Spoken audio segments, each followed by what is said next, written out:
Alright mga idol, for today's repair, meron tayo dito nga Epson L3210. Ayan no. Ayan, tagal-tagal kong nakita yung problema nito. Yung error niya is 034004, meaning may problema dito sa sensor niya. So yung problem nito nung una, kapag i-on mo yung printer, hanggang dito lang yan siya mag-stack up. So na-check na natin itong disk sensor niya. Ayan, napalitan na yan ng bago, wala pa rin.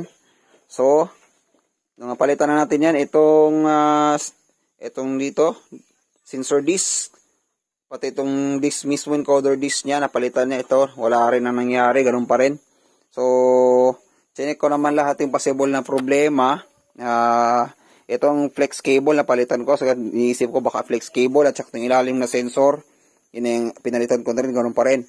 So, last na naisip ko, since wala talaga, hindi rin nagawa lahat, baka napaisip ako baka yung motherboard nga may problema, no? Pero hindi. Lately, yung bago-bago lang, ito na yung solution. Ito yung CR motor, PF niya. PF motor.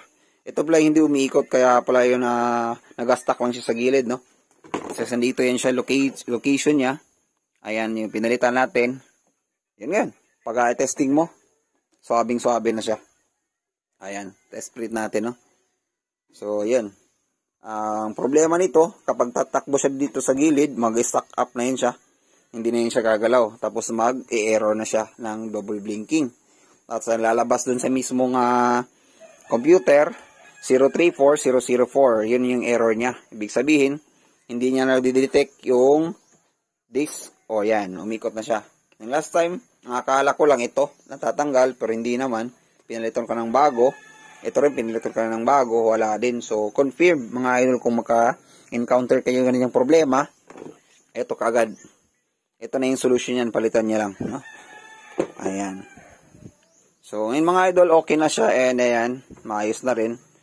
So good job, no? Sana kung meron kayo ganitong problema, ayan, mapalitan niya na kaagad at hindi na kami hirapan. Kasi it takes 3 days.